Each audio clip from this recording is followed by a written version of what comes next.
Le policier affirme qu'une femme noire ne peut pas se permettre la première classe, puis découvre qu'elle est la propriétaire de la compagnie aérienne. Une énergie tendue et vive emplissait l'air à l'aéroport international Hartsfield-Jackson d'Atlanta ce matin-là, une porte ouverte sur d'innombrables nouveaux voyages, mais aussi un endroit où les destins peuvent se heurter sans prévenir. Avant de plonger dans cette histoire incroyable, abonnez-vous, activez la cloche de notification, et dites-nous dans les commentaires de quel pays vous nous suivez. On vous lit tous. Parmi la foule agitée, une femme afro-américaine élégante entra dans le salon de première classe de Delta Airlines, son billet en main. Bien habillée, calme et discrète, elle avait parfaitement le droit d'être là. Pourtant, un simple regard suspicieux d'un policier en civil allait bouleverser sa journée. Il pensait qu'elle ne pouvait tout simplement pas se permettre un siège aussi luxueux. Ce qui allait suivre allait complètement retourner son monde. Le soleil brillait sur les pistes infinies de l'aéroport Hartsfield-Jackson, l'un des hubs aériens les plus fréquentés des États-Unis. Les équipes au sol s'affairaient autour des avions, orchestrant les vols matinaux avec une précision quasi militaire. À l'intérieur, un ballet tout aussi effréné avait lieu. Des passagers enregistraient leurs bagages, agrippant leurs cartes d'embarquement, tandis que les écrans affichaient les horaires des vols. L'odeur du café frais et des petits déjeuners rapides flottait dans les couloirs. Des groupes de voyageurs fatigués mais enthousiastes cherchaient leurs portes d'embarquement, des familles tentaient de calmer des enfants agités, et des professionnels tapotaient frénétiquement sur leur clavier pour finir un projet avant le décollage. C'est dans cette ambiance qu'arriva Ava Mitchell, grande, confiante et rayonnante dans un tailleur-pantalon bleu marine sur mesure. Ava semblait sereine malgré le chaos habituel des aéroports. Il y avait quelque chose dans sa démarche, dans la façon dont elle soutenait les regards, qui imposait le respect. Pourtant, derrière cette façade paisible, elle ressentait une certaine urgence. Elle se rendait à New York pour une série de réunions très importantes. Lorsqu'elle remit son passeport et sa carte d'embarquement à un agent de Delta Airlines, elle afficha un sourire doux et patient. « Bonjour », dit l'agent en lui rendant ses papiers. « Tout est en ordre, mademoiselle Carter. L'embarquement en première classe commence dans environ 40 minutes. Bon vol. » « Merci », répondit Ava en glissant ses documents dans son portefeuille en cuir. Elle jeta un coup d'œil à sa montre. Tout était dans les temps. Parfait.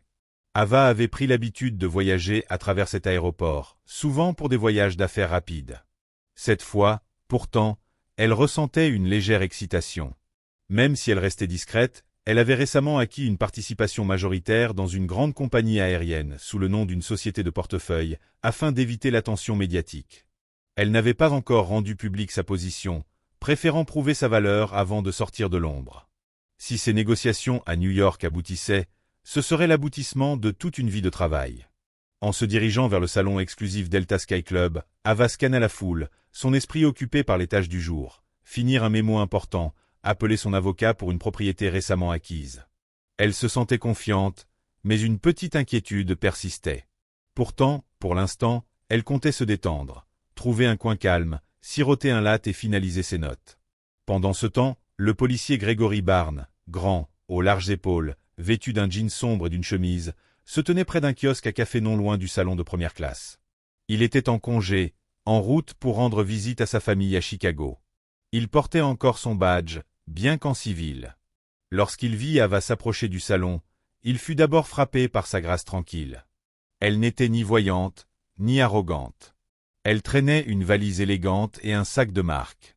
D'abord admiratif, un doute amer s'insinua en lui, né de ses propres préjugés, plus que d'un fait réel.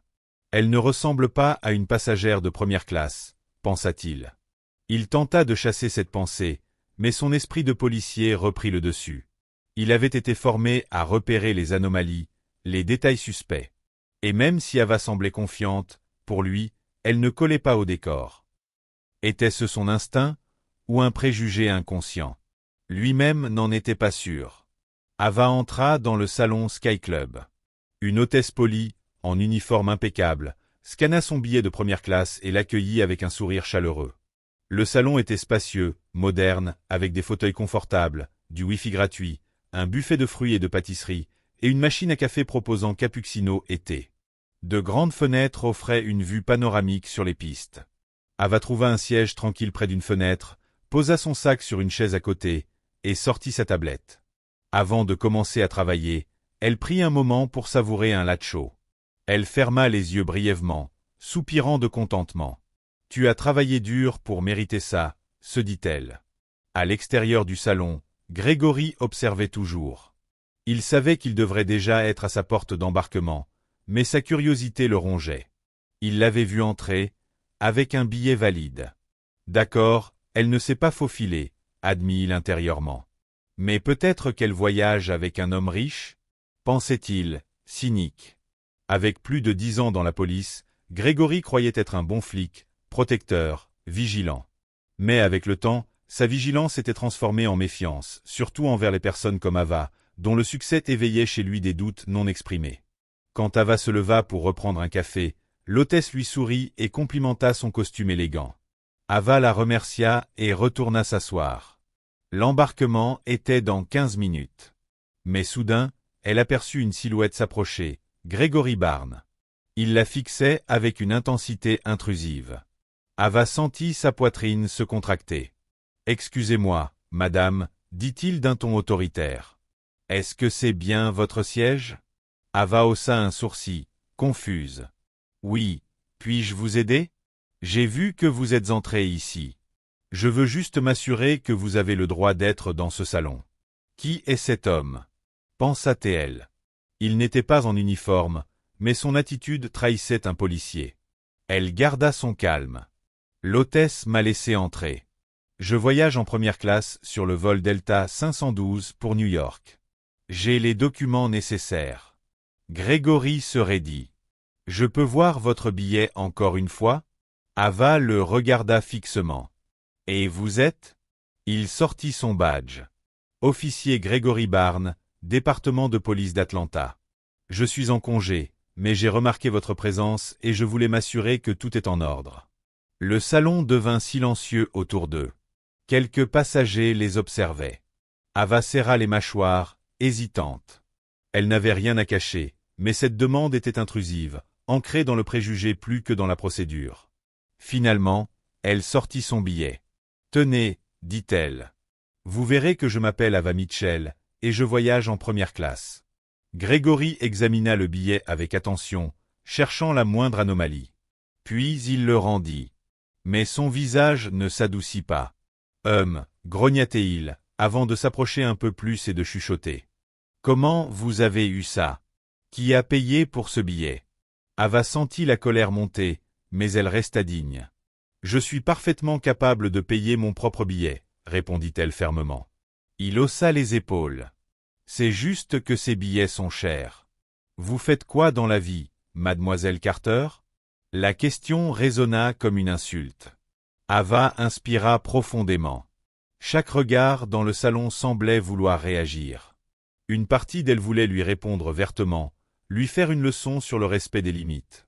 Une autre partie voulait rester calme, garder la supériorité morale. « Officier Barnes, » dit-elle calmement mais fermement. « Je dirige plusieurs entreprises prospères.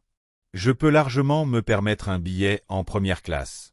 Maintenant, s'il n'y a aucun problème légitime, j'aimerais qu'on me laisse en paix. » Le visage de Grégory se durcit, et Ava vit qu'il était sur le point de répliquer. Mais à ce moment-là, une annonce a retenti dans le salon, signalant l'embarquement en première classe du vol 512. Ava lança un dernier regard à Grégory, un regard qui disait « Nous en avons fini ici ». Puis elle rassembla ses affaires et se dirigea vers la sortie. Son cœur battait violemment dans sa poitrine, rempli de frustration et de douleur. Les autres passagers la regardaient partir, certains fixant Grégory avec désapprobation. Quelques murmures sur un cas évident de profilage racial se firent entendre. Grégory les sentit, même si personne n'osa lui parler directement. Il se racla la gorge et s'écarta pour laisser passer Ava, mais une pointe de doute le rongeait. « Et si j'avais fait une erreur ?» pensa-t-il. Il s'accrocha pourtant à ses soupçons. « Mieux vaut prévenir que guérir », se disait-il. À l'extérieur du salon, Ava gardait la tête haute et une posture assurée. Elle ne laisserait pas les préjugés d'un homme ruiner sa journée. Pourtant, l'échange avait laissé un goût amer. Elle aurait pu lui parler de ses postes au sein de plusieurs conseils d'administration, de ses dons philanthropiques ou encore de ses diplômes obtenus dans les meilleures universités, mais une part d'elle refusait de devoir justifier son existence à un inconnu. Arrivée à la porte d'embarquement, les hôtesses vérifièrent son billet et l'accueillirent avec de grands sourires. Elle s'installa dans sa cabine en première classe. Le siège en cuir, spacieux, et l'espace pour les jambes étaient un vrai soulagement après la tension vécue. Elle rangea son sac, plaça sa tablette dans la poche devant elle, et accepta une coupe de champagne offerte par une hôtesse. Le liquide doré et pétillant détourna son attention de sa colère. En observant autour, elle nota que seuls quelques passagers occupaient la première classe. Un couple en escapade romantique, un homme âgé élégant lisant le Wall Street Journal, et une jeune femme perdue dans sa musique avec des écouteurs. C'était l'univers d'Iboni. La classe affaires aurait suffi, mais elle choisissait souvent la première classe pour l'intimité et le confort, surtout lorsqu'elle devait se préparer à des réunions importantes. Quelques instants plus tard, le calme d'Ava vacilla en voyant Gregory Barnes monter dans l'avion. Il n'était pas en uniforme, mais elle le reconnut immédiatement. Il descendit lentement l'allée, vérifiant les numéros de siège. Il n'y avait aucune raison pour qu'il soit en première classe. Il lui avait déjà dit qu'il se rendait à Chicago, visiblement sur le même vol, peut-être avec une escale. Ava se tendit, prête à une nouvelle confrontation, mais il croisa son regard, puis continua vers la classe économique. Ava relâcha un souffle dont elle ne s'était pas rendu compte. Peut-être que ça s'arrête là, pensa-t-elle. Mais au fond d'elle, elle craignait que ce ne soit pas si simple. Peu après l'embarquement complet, la voix du pilote grésilla dans les haut-parleurs. « Bonjour à tous, ici le capitaine Mendes. Un léger retard dû au mauvais temps. Nous repousserons dans environ 30 minutes. Merci de votre patience. » Ava soupira, s'enfonçant dans son siège. Le retard était gênant, mais lui laissait un moment pour respirer et finaliser quelques diapositives. Alors qu'elle allumait sa tablette, elle remarqua une agitation derrière elle. Gregory Barnes s'était levé et faisait des gestes vers une hôtesse. Elle ne pouvait pas tout entendre, mais elle perçut quelques mots, comportement suspect, mieux vaut être prudent. Ava sentit un nœud se former dans son estomac. Une minute plus tard, une hôtesse s'approcha avec un regard désolé. « Mademoiselle Carter, dit-elle doucement, un passager s'inquiète au sujet de votre billet. Je suis désolé de vous déranger, mais nous voulons juste tout vérifier pour assurer votre confort. » Ava serra la mâchoire. « Bien sûr, répondit-elle poliment, tendant de nouveau son billet. L'hôtesse le scanna, puis lui adressa un sourire rassurant. « Tout est en ordre. Désolé pour le dérangement, nous allons informer le passager. » Ava ferma les yeux. La tension irradiait de ses épaules. Il ne lâche pas l'affaire. Elle eut envie de se lever et de l'affronter. Mais elle se rappela qu'en situation tendue, le calme restait sa meilleure arme. « Ma réussite est déjà une réponse suffisante, » pensa-t-elle, même si la colère bouillonnait. Gregory ne savait pas à quel point cette réussite était immense. L'avion restait toujours au sol à cause du mauvais temps, et la cabine, moteur éteint, était plus silencieuse qu'à l'accoutumée. Gregory, agité et convaincu de ses soupçons, décida d'approcher Ava une fois de plus. Il remonta l'allée, ignorant les regards réprobateurs. Arrivé à sa hauteur, il se pencha. « Madame, dit-il d'une voix basse mais intense, j'ai besoin que vous me confirmiez certaines informations personnelles. » Les yeux d'Ava s'agrandirent de stupeur. « Vous me harcelez ?» demanda-t-elle, sans cacher sa frustration. « Les hôtesses ont déjà scanné mon billet 2 fois. Tout est en ordre. » L'hôtesse intervint rapidement. « Monsieur, retournez à votre siège, » dit-elle fermement. Le billet de Mademoiselle Carter a été confirmé. Il n'y a aucun problème. Gregory l'ignora. C'est mon devoir. Je veille à la sécurité. J'ai vu trop de cas où des gens prennent une place qu'ils ne peuvent pas se payer ou tentent une arnaque. Je ne dis pas que c'est ce qu'il se passe, mais si c'est le cas, c'est ma responsabilité d'enquêter. Ava se leva légèrement, la voix tremblante de colère et de douleur. Vous pensez que je me suis frauduleusement retrouvé en première classe parce que... Quoi? Vous ne pouvez pas concevoir qu'une femme noire puisse se le permettre? Elle secoua la tête. C'est inacceptable. Les passagers commencèrent à se remuer, sentant la tension monter. Un homme en costume commença à filmer. Une passagère cria à Gregory de s'asseoir.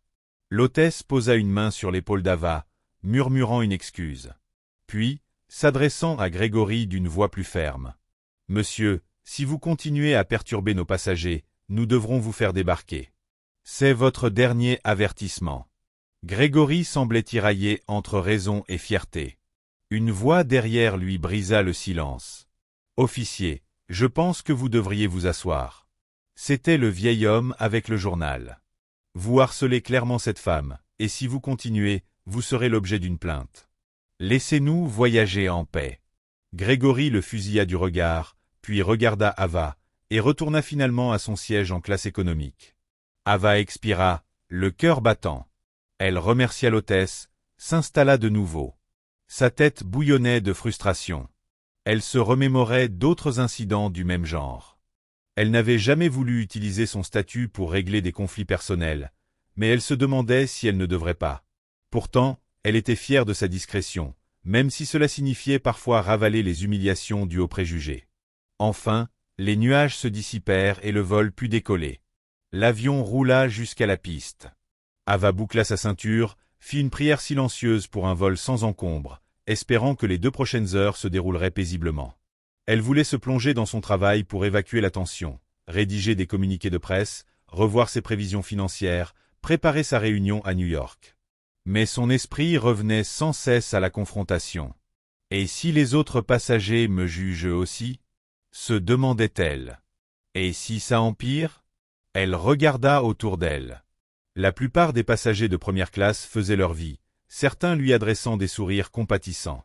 Elle inspira profondément, pensant à l'essentiel. Bientôt, elle serait à Manhattan, en train de conclure des accords pour étendre les lignes aériennes et mieux desservir les communautés sous-représentées. C'était ça, la vision d'Iboni. Elle croyait en la diversité, en la promotion des talents, en l'élévation des autres à travers sa réussite. Elle se permit un léger sourire en pensant qu'un jour, elle ne serait pas simplement vue comme une passagère, mais comme une partie essentielle de l'avenir de cette compagnie aérienne. À l'arrière du siège devant lui, bouillonnant, il sentait sa fierté ébranlée. Un tourbillon de culpabilité, de confusion et d'indignation se battait en lui. Il repassait chaque moment en boucle, de la rencontre avec Ava dans le salon à leur confrontation dans l'avion. Un soupçon de lucidité lui souffla qu'il avait peut-être été trop loin, que ses préjugés avaient peut-être pris le dessus sur le bon sens. Pourtant, il se répétait, « Je ne faisais que mon travail. » Elle n'avait aucune raison d'être offensée si elle n'avait rien à cacher. Lorsque les turbulences cessèrent enfin, les agents de bord commencèrent à servir les rafraîchissements. Grégory arrêta l'un d'eux. « Excusez-moi, » dit-il calmement. « J'aimerais parler au chef de cabine, si possible. » Elle revint avec une responsable, une femme posée, dégageant une autorité tranquille. « En quoi puis-je vous aider, monsieur ?» Grégory s'éclaircit la gorge. « À propos de cette dame en première classe. Ava Mitchell, je crois. Je veux juste m'assurer qu'elle ne cause pas de problème. Je suis policier, même si je ne suis pas en service, mais j'ai remarqué un comportement suspect. » Les yeux de l'hôtesse se plissèrent légèrement. « Monsieur, autant que je puisse en juger, son seul comportement est celui d'une passagère souhaitant voyager en paix. Elle n'a rien fait qui mérite votre suspicion. À moins que vous ayez des preuves concrètes d'un délit, je vous suggère de respecter la vie privée de nos passagers. » Le ton ferme de la responsable fit rougir Grégory. Il marmonna une réponse hésitante et se renfonça dans son siège, se sentant inhabituellement petit. Tandis qu'elle s'éloignait, il ne pouvait se débarrasser de la sensation qu'il perdait une bataille invisible. Le reste du vol se passa dans un silence tendu. Ava se plongea dans son travail, ignorant les pensées anxieuses que lui inspirait Grégory. Quand l'avion atterrit enfin à l'aéroport LaGuardia de New York, Ava était prête à laisser derrière elle tout cet épisode. Elle descendit, soulagée de marcher sur le pont d'embarquement. L'odeur typique de l'aéroport, un mélange de fumée industrielle, de produits nettoyants et de climatisation artificielle, l'accueillit dans la ville qu'elle avait autrefois appelée maison. Elle envoya un message à son chauffeur qui l'attendait à la sortie, puis se dirigea vers la zone de récupération des bagages, se frayant un chemin à travers la foule. Grégory descendit aussi. Son vol de correspondance pour Chicago n'était que dans 2 heures, alors il se contenta de suivre Ava à distance. Il se disait qu'il allait simplement dans la même direction. Ce qui n'était pas faux, la récupération des bagages et les portes de correspondance se trouvaient au même endroit. Pourtant, une partie de lui n'était pas prête à lâcher prise. Il se sentait troublé, comme si la présence d'Ava cachait un secret qu'il était déterminé à découvrir. À la récupération des bagages, un chauffeur en costume noir impeccable tenait une tablette affichant « Miss Carter ». Elle le salua et échangea quelques mots. Grégory observait non loin de là. Ava l'aperçut du coin de l'œil, mais refusa d'interagir. Son chauffeur prit son bagage à main et le porta jusqu'à une Lincoln Navigator garée à l'extérieur. Ava se dirigea ensuite vers le carrousel pour récupérer sa plus grande valise. Alors qu'elle attendait, elle sentit le regard insistant de Grégory dans son dos. Finalement, Ava ne put plus l'ignorer. Elle se retourna et le confronta. « Officier Barnes, vous me suivez ?» Grégory leva les mains en signe de reddition moqueuse. « C'est un pays libre. Je vais juste à mon prochain vol. » Ava ricana. « Vous avez une vendetta contre moi ou quoi? Si c'est le cas, vous devriez en parler à vos supérieurs. » Grégory se raidit. « Il n'y a aucune vendetta. Je crois juste en un travail bien fait. » Une étincelle de défi illumina les yeux d'Ava. Elle était sur le point de répondre sèchement, quand son téléphone sonna, un appel d'un membre du conseil d'administration. « Pas maintenant », pensa-t-elle. Elle choisit de s'éloigner, estimant que la dignité consistait à ne pas lui accorder plus de son temps. « S'il savait qui je suis réellement », pensa Ava, il réaliserait à quel point il s'est trompé. Le lendemain matin, Ava se retrouvait dans un gratte-ciel chic de Midtown Manhattan. Elle sortit d'un ascenseur aux parois miroitantes au 42e étage, entrant dans une salle de conférence imposante où de hautes fenêtres offraient une vue panoramique sur la ville. Autour d'une table en chêne verni étaient assis des dirigeants et investisseurs majeurs de la compagnie aérienne dans laquelle Ava avait discrètement investi. La marque était bien connue, Delta Airlines. Jusqu'ici, Ava avait toujours gardé son implication secrète. Mais cette réunion marquait un tournant, elle allait assumer un rôle plus public. À la tête de la table se tenait Julian Scott, l'actuel PDG. Il se leva avec un sourire chaleureux. « Ava, quel plaisir de vous voir », dit-il en lui tendant la main. « J'ai entendu parler de vos propositions. Elles sont visionnaires. » Elle s'assit et la réunion commença. Ava présenta ses recommandations stratégiques. Élargir les itinéraires vers des régions sous-représentées, moderniser la flotte avec des avions plus écologiques, et intégrer des outils numériques avancés pour l'engagement des clients. Elle parlait avec une confiance calme qui imposait le respect. Les membres du conseil posèrent des questions pointues et Ava y répondit avec des chiffres précis. À la fin, Julian reprit la parole. « Votre clairvoyance est remarquable, Ava.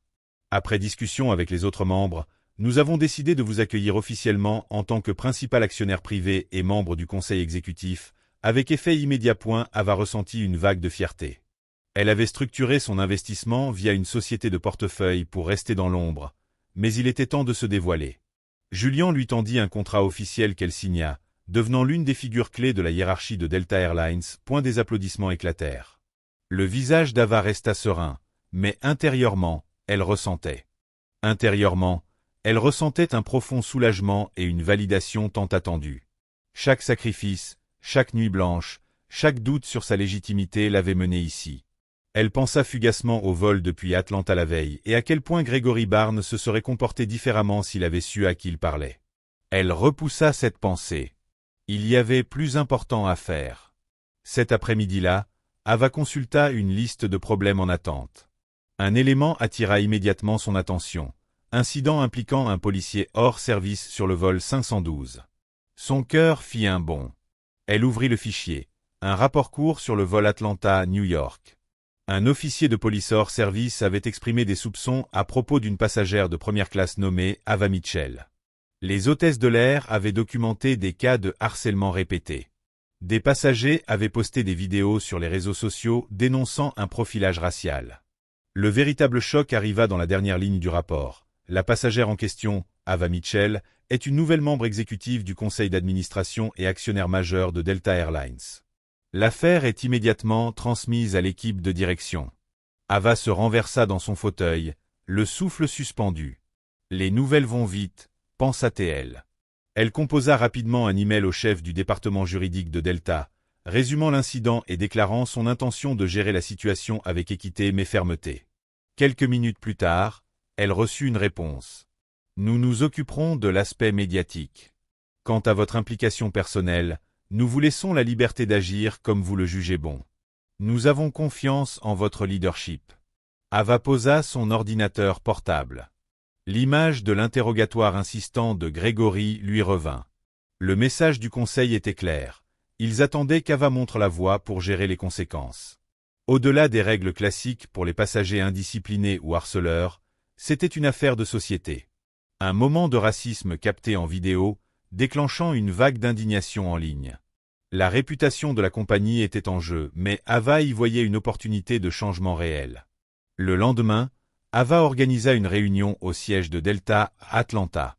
L'entreprise avait décidé de publier un communiqué condamnant toute forme de harcèlement ou de profilage sur ses vols.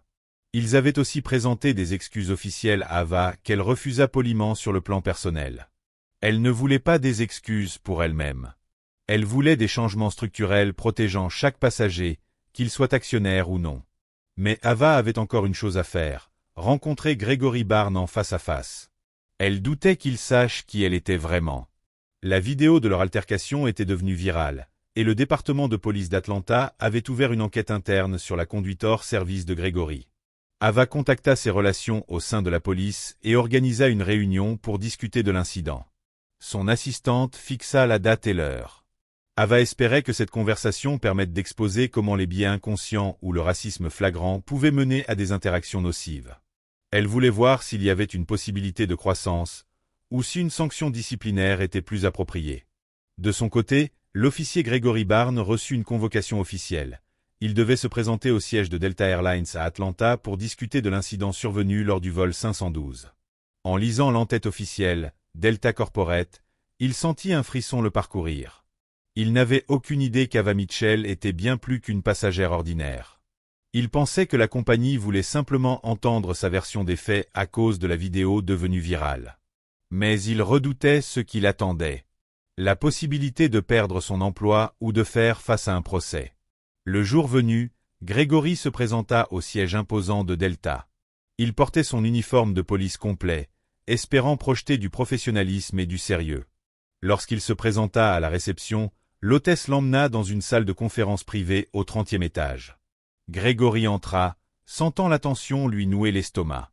La pièce était élégamment aménagée, avec une longue table et des écrans numériques accrochés au mur. Quelques instants plus tard, la porte s'ouvrit brusquement et Ava Mitchell fit son entrée, accompagnée de 2 responsables de l'entreprise et du conseiller juridique de la compagnie aérienne. Les yeux de Gregory s'écarquillèrent de stupeur. Pendant un instant, il resta sans voix. Ava ne portait plus un simple tailleur de voyageuse, mais un ensemble d'affaires puissamment taillées, incarnant pleinement l'autorité exécutive. Son expression était posée, impassible. « Officier Barnes, » dit Ava, sa voix résonnant dans le silence de la pièce. « Veuillez vous asseoir. » Gregory s'assit, submergé par l'inversion soudaine des rôles. Il avala difficilement sa salive, tentant de conserver un semblant de contenance. « Mademoiselle Carter, » réussit-il à dire. Avant qu'il ne puisse poursuivre, l'un des responsables, un certain Raymond Steele, prit la parole. « Mettons les choses au clair, officier Barnes. Mademoiselle Carter n'est pas une passagère comme les autres. Elle est l'une des plus grandes actionnaires de Delta et un membre clé du conseil d'administration. Le comportement que vous avez eu pendant ce vol était non seulement du harcèlement, mais aussi racialement discriminatoire. Nous avons examiné les enregistrements disponibles. » Gregory regarda Ava, complètement stupéfait. Des scènes du vol défilèrent dans sa tête. Ses accusations, son refus de croire qu'elle pouvait se permettre la première classe, ses exigences de voir son billet. Et à présent, elle était assise de l'autre côté de la table, une exécutive avec le pouvoir de définir la politique de l'entreprise, voire même d'influencer le cours de sa carrière. Une sueur froide coula sur son front. Ava se racla la gorge. « Officier Barnes, allons droit au but. Vous m'avez accusé de ne pas avoir ma place en première classe. Vous avez laissé entendre que je me comportais de façon malhonnête, simplement parce que je ne correspondais pas à votre idée de qui a le droit d'y être. J'aimerais entendre votre raisonnement. » Gregory rougit, partagé entre la culpabilité et son orgueil. Il hésita. « Je voulais juste veiller à la sécurité, » balbutia-t-il. « Je ne voulais pas d'ennui dans l'avion. Vous sembliez suspecte. » « En quoi exactement avais-je l'air suspecte ?» demanda Ava, la voix ferme. Le silence tomba, lourd et pesant. Gregory s'agita. « Vous étiez seul, vous aviez ce bagage de luxe. J'ai vu des gens essayer de frauder pour monter en première classe, alors j'ai. » Sa voix se perdit. Ava se pencha en avant, les yeux perçants. « Et combien de fois avez-vous fait ça à une femme blanche voyageant seule avec une valise de luxe ?» Le silence revint, plus écrasant encore. Grégory ouvrit la bouche, mais aucun mot n'en sortit. Ava secoua la tête. C'est là le vrai problème. Le soupçon découle d'un biais, conscient ou non, selon lequel une femme noire en première classe ne peut être qu'une imposture. Grégory baissa les yeux. Il n'avait pas l'habitude d'admettre ses torts, mais l'évidence était là. Pendant des années, il avait probablement laissé passer des dizaines de passagers qui avaient le profil, tout en ciblant ceux qui ne l'avaient pas. Il n'avait jamais appelé cela du racisme. Mais face à Ava, c'était devenu incontestable. « Je suis désolé, » dit-il finalement, la voix basse. « Je ne me rendais pas compte des conséquences de mes actes. » Raymond Steele le fixa durement. « Officier Barnes, Delta prend cette affaire très au sérieux. Nous avons zéro tolérance pour le harcèlement ou la discrimination, que cela vienne d'un passager, d'un employé ou, dans ce cas, d'un officier en repos. Votre comportement est devenu viral. Des millions de personnes à travers le monde l'ont vu. Cela nuit à notre image. Et le rôle de Mademoiselle Carter ici amplifie ce préjudice. » La gorge de Grégory se serra. Il risquait bien plus qu'un simple rappel à l'ordre. Il pouvait faire face à des conséquences juridiques, voir sa réputation détruite, ou même perdre son insigne si la police le jugeait coupable de faute professionnelle. Ava referma le dossier devant elle. « Officier Barnes, mon intention n'est pas de détruire votre vie, mais vos actes ne peuvent rester sans suite. Delta envisage une action en justice formelle pour harcèlement. Le département de police d'Atlanta mène aussi une enquête interne. Et nous sommes prêts à coopérer pleinement. » Les yeux de Grégory passaient des dirigeants de Delta à Ava. Sa voix trembla. « Je suis prêt à faire ce qu'il faut pour réparer les choses. Du service communautaire, une formation, ce que vous demanderez. » Ava échangea un regard avec ses collègues, qui acquiescèrent discrètement. « Nous avons une proposition, » dit-elle fermement. « Au lieu d'une action judiciaire immédiate, nous exigeons que vous suiviez une formation sur les biais inconscients, spécialement adaptée au contexte policier. De plus, nous attendons des excuses officielles, publiques si nécessaire, et vous devrez couvrir tous les frais administratifs engagés par la compagnie. » Grégory avala difficilement. Il imaginait déjà l'humiliation d'un message d'excuse publié sur Internet. Mais il comprit aussi la clémence d'Ava. Elle aurait pu demander bien pire. « Je le ferai, » murmura-t-il, soulagé. « Je le promets. » Barnes hantait encore l'esprit d'Ava, non pas comme une rancune personnelle, mais comme un rappel que beaucoup de travail restait à faire pour lutter contre les préjugés, dans les voyages comme dans la société en général. Ce jour-là, Ava ne s'attarda pas dans le salon. Elle se dirigea directement vers la porte d'embarquement. En approchant de la file pour la première classe, elle surprit une conversation entre deux agents de bord qui discutaient des nouveaux modules de formation qu'Ava avait contribué à élaborer. « Il était temps qu'on mette ces politiques en place, » dit l'un. « Il faut que tout le monde se sente bienvenu. » L'autre hocha la tête. Ava esquissa un sourire intérieur, appréciant ces changements culturels subtils mais significatifs. Juste avant de scanner sa carte d'embarquement, Ava sentit une tape sur l'épaule. Elle se retourna et vit un homme en uniforme de pilote, le commandant Mendes, le même pilote du vol 512. « Mademoiselle Carter, » dit-il, un peu gêné. « Je voulais juste vous remercier. J'ai entendu parler de ce qui s'est passé. Vous avez géré cela avec tant de grâce. Nous sommes nombreux à être fiers de vous avoir au conseil d'administration. Certains d'entre nous ont vécu ou vu des choses similaires, mais il a fallu quelqu'un en position de pouvoir pour en parler ouvertement. » Ava sentit sa poitrine se serrer d'émotion. « Merci, commandant. J'essaie juste d'utiliser ma position pour faire le bien. Vos mots me touchent. » Il lui adressa un petit salut. « Bon voyage, mademoiselle Carter. » Elle monta à bord, trouva sa place et s'installa avec un sentiment d'accomplissement. Oui, elle avait été confrontée à la haine et à la méfiance. Mais elle avait aussi déclenché un dialogue significatif et poussé à des réformes concrètes. C'était là sa véritable victoire. Plusieurs mois plus tard, Ava et Grégory Barnes se croisèrent dans un contexte surprenant. Ava avait fait un don à un programme axé sur la police de proximité et l'équité raciale, et elle avait été invitée à voir le projet en action dans un commissariat d'Atlanta. Grégory, 2 mois après avoir commencé une formation obligatoire, avait été affecté à la mise en œuvre des réformes dans ce commissariat. En entrant dans la salle de formation, Ava le reconnut immédiatement. Grégory, à son crédit, s'approcha avec un signe de tête respectueux. « Mademoiselle Carter, dit-il. Ravi de vous revoir. » Ava hocha la tête. « Officier Barnes. » Elle observa un moment de silence, remarquant son attitude plus posée, plus réfléchie. « Je voulais vous dire, » commença-t-il d'une voix calme, « que la formation m'a ouvert les yeux. Je me rends compte du nombre de fois où j'ai agi par réflexe, en me fiant à des stéréotypes sans jamais les remettre en question. Ce n'est pas un chemin facile, mais j'essaie. » Ava sentit la sincérité dans ses mots. « Je suis contente de l'entendre. Le but n'a jamais été de ruiner votre carrière ou de vous humilier. C'était de vous aider à voir ce que vous ne voyez pas. J'espère que vous continuerez à grandir. » Grégory hocha légèrement la tête. « Je le ferai. » Ava porta alors son attention sur la discussion en cours dans la salle. Elle quitta le lieu ce jour-là avec la conviction que le vrai changement, même lent, est possible lorsque chacun accepte de faire face à des vérités inconfortables. La transformation de Grégory était un exemple de la façon dont un incident dramatique peut initier une véritable évolution.